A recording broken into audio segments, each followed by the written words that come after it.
Selamat datang kembali dengan saya, Ade Ariswan. Kali ini kita bertemu pada perkuliahan Kimia Dasar. Perkuliahan ini diperuntukkan bagi mahasiswa semester 1 Program Studi Teknologi Rekayasa Metalurgi. Pada materi kali ini, kita akan membahas mengenai pengantar ilmu kimia.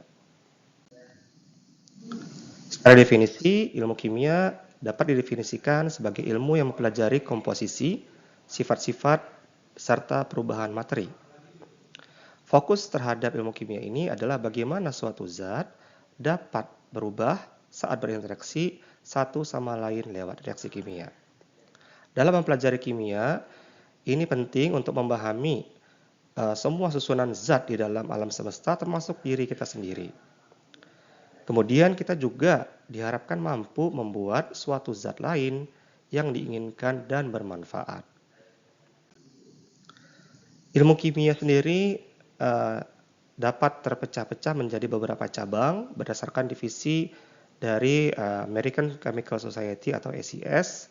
Di antaranya adalah kimia pertanian dan pangan, kemudian biokimia, geokimia, kimia medisin atau pengobatan dan kedokteran, kemudian ada khusus mengenai polimer maupun karet ya. Dan nanti juga ada kimia mengenai kolloid dalam permukaan serta kimia serta komputer dalam kimia. Posisi kimia terhadap keilmuan lain berada di tengah-tengah, jadi kimia dapat menjadi jembatan yang dapat menghubungkan berbagai disiplin keilmuan. Kimia mempelajari materi, yaitu segala sesuatu yang memiliki massa dan menempati ruang atau memiliki volume. Contohnya adalah pakaian, manusia, air, dan kursi yang kita duduki sekarang. Semuanya adalah materi. Nah, dari ketiga contoh ini, coba Anda diskusikan manakah yang termasuk materi. Apakah api termasuk materi? Bagaimana dengan udara dan bagaimana dengan cahaya? Apakah ketiganya materi, salah satu materi atau bukan ketiganya? Klasifikasi materi dapat dibagi menjadi dua kelompok besar, yaitu zat murni dan juga campuran, di mana zat murni memiliki komposisi yang tetap, sementara campuran memiliki komposisi yang dapat berubah-ubah dan bervariasi. Campuran dapat dipisahkan melalui pemisahan fisik menjadi zat-zat murni. Zat murni terdiri dari dua, yaitu senyawa dan unsur, di mana keduanya dapat berubah satu sama lain melalui reaksi kimia. Sementara campuran terdiri dari campuran homogen dan campuran heterogen. Campuran homogen itu adalah campuran yang tersebar secara merata di semua bagiannya, sementara campuran heterogen tidak tercampur secara merata. Secara definisi, zat adalah suatu materi yang memiliki komposisi tertentu yang tetap dan sifat-sifat yang jelas dan dapat dibedakan satu sama lain. Contohnya adalah air, gula, dan emas. Sementara campuran adalah paduan dari dua zat atau lebih, di mana zat-zat tersebut mempertahankan identitasnya masing-masing. Campuran ini tidak memiliki komposisi yang tetap dan dapat dipisahkan secara fisika. Contoh dari campuran adalah campuran pasir dengan serbuk besi. Campuran terbagi menjadi dua jenis tadi ya, ada campuran homogen yang tercampur merata, contohnya larutan, serta campuran heterogen yang tidak tercampur merata. Berikut adalah contoh campuran pasir dengan serbuk besi, di mana kita bisa memisahkan antara pasir dengan serbuk besi dengan perlakuan fisik, yaitu dengan magnet. Nanti serbuk besinya akan terikat oleh magnet, sementara pasir tidak berinteraksi dengan magnet. Kemudian pembagian unsur dan senyawa. Keduanya adalah bagian dari zat murni. Unsur adalah suatu zat yang tidak dapat dipisahkan lagi menjadi zat yang lebih sederhana dengan cara kimia. Contohnya unsur besi oksigen, dan nitrogen. Sementara senyawa adalah zat-zat yang tersusun dari dua atau lebih unsur yang berbeda dengan komposisi tetap atau tertentu. Contohnya adalah air, amonia, gula pasir atau sukrosa, dan campuran dari unsur-unsur lainnya. Unsur-unsur dalam senyawa hanya dapat dipisahkan dengan cara kimia saja, yaitu dengan cara reaksi kimia. Berikut adalah berbagai contoh unsur dengan simbolnya masing-masing. Perhatikan bahwa unsur ini simbolnya menggunakan seringkali bahasa Latin ya, bahasa Latin dengan maksimal 2 huruf, di mana huruf pertama adalah huruf kapital dan huruf kedua adalah huruf kecil. Tapi ada beberapa unsur yang hanya satu huruf saja. Misalnya iron atau besi, di sini bahasa Latinnya adalah ferrum, maka simbolnya adalah Fe. Kemudian emas atau gold, bahasa Latinnya adalah aurum, maka simbolnya adalah Au. Unsur-unsur di alam dapat ditemukan dalam wujud-wujud yang berbeda. Hal ini disebut sebagai alotrop, yaitu bentuk berbeda dari unsur yang sama. Contohnya, unsur karbon di alam dapat ditemukan dalam beberapa alotrop. Dua di antaranya adalah grafit dan intan atau diamond. Keduanya berbeda dalam hal wujud fisik, di mana grafit berupa padatan yang rapuh dan berwarna hitam, sementara diamond berupa padatan yang keras dan berwarna cemerlang. Berwarnanya cerah atau tidak berwarna tapi berkilau. Kemudian terdapat perbedaan sifat fisik di mana grafit dapat menghantar listrik dengan baik, sementara intan tidak. Perbedaan-perbedaan ini diakibatkan perbedaan susunan atom-atom di dalam padatannya, di mana grafit tersusun atas lembaran-lembaran grafen, yaitu susunan heksagonal dari atom-atom karbon, dan antara lembaran grafen diikat oleh gaya antar molekul yang lemah. Sementara itu, pada intan, semua atom karbonnya saling berikatan satu sama lain. Partikel penyusun materi dapat dibedakan menjadi 3 jenis, yaitu atom, molekul, dan ion. Atom adalah penyusun materi yang terkecil dan tidak dapat dibagi lagi. Nah, ini berdasarkan pendapat dari filsuf Yunani yang bernama Demokritus. Mengenai atom akan kita bahas pada pertemuan berikutnya. Kemudian molekul adalah gabungan dari beberapa atom. Dan ada 2 jenis molekul, yaitu molekul unsur dan molekul senyawa, di mana molekul unsur adalah tersusun dari atom-atom yang sejenis. Misalnya atom oksigen dengan atom oksigen yang sama akan membentuk molekul unsur oksigen atau O2.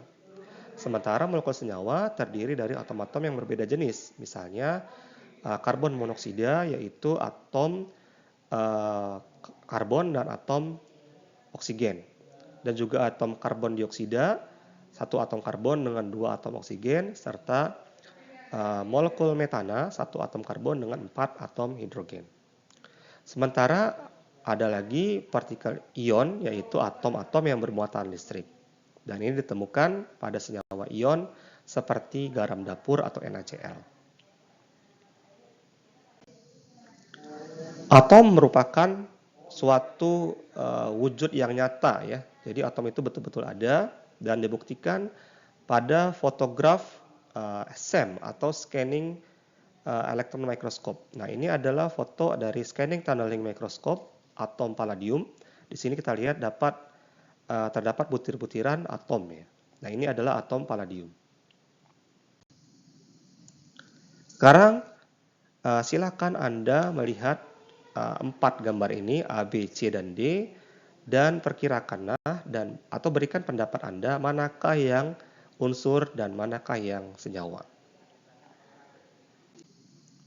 Pada tingkat molekuler, kita dapat melihat perbedaan antara campuran homogen dan campuran heterogen. Di mana campuran homogen, semua zat terlarut seperti yang digambarkan pada lingkaran berwarna biru ini, bola berwarna biru, tersebar merata di antara pelarutnya yang berwarna merah. Sementara campuran heterogen tidak tercampur merata. Seperti di sini, bola-bola berwarna biru masih saling berkumpul, sehingga partikelnya tidak menjadi cukup kecil.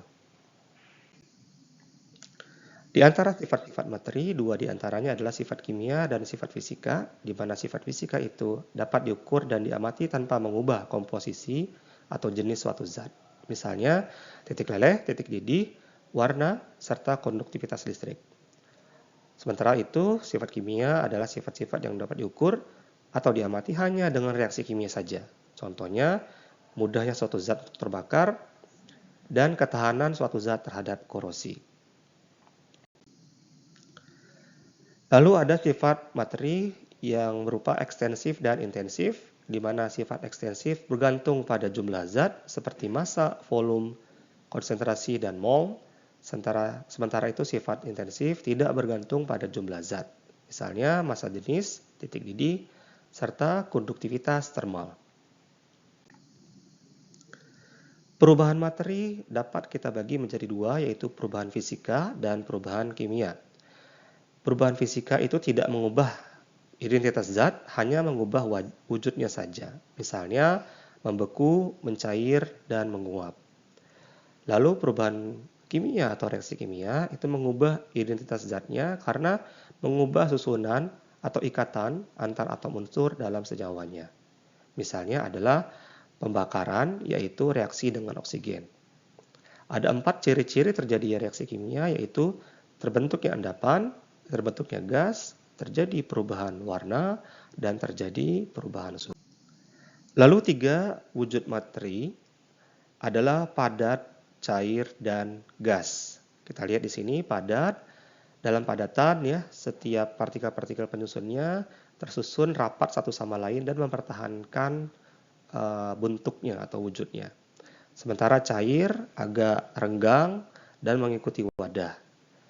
Kemudian gas sangat renggang satu sama lain dan cenderung saling menjauh. Gas akan memenuhi volume dari wadahnya. Ini ada 3 jenis wujud materi ya, yaitu air. Pada air ini ada balok es ya. Balok es sendiri adalah air dalam bentuk padatan dan ada sebagian es yang mencair menjadi air, cairan, dan ada uap air di sini. Ini adalah 3 wujud dari air. Lalu ada perubahan kimia. Tadi sudah dijelaskan bahwa perubahan kimia adalah penyusunan ulang susunan atom-atom. Misalnya pembakaran adalah reaksi dengan oksigen. Jika gas hidrogen atau H2 dibakar dengan O2 akan menghasilkan air atau H2O. Ini ada gas O2 bereaksi dengan 2 molekul gas H2 menghasilkan H2O. Lalu ada ciri-ciri reaksi kimia, tadi sudah dijelaskan ada 4 ya, terbentuknya endapan, terbentuk gas, terjadi perubahan warna, dan terjadi perubahan suhu. Jenis-jenis reaksi kimia diantaranya ada 5, yaitu reaksi pembakaran, penguraian, redoks, metatesis, serta reaksi kesetimbangan. Dalam persamaan reaksi kimia, ada beberapa komponen diantaranya reaktan, produk, arah reaksi, koefisien, indeks, dan fasa. Reaktan adalah zat-zat sebelum reaksi, produk zat-zat setelah reaksi, arah reaksi adalah arah panahnya, kemudian koefisien reaksi adalah angka besar di depan molekul, indeks adalah angka subskrip di dalam suatu molekul menandakan jumlah atomnya, serta wujud atau fasa, gas, liquid atau cairan, solid atau padatan, dan aqueous atau larutan.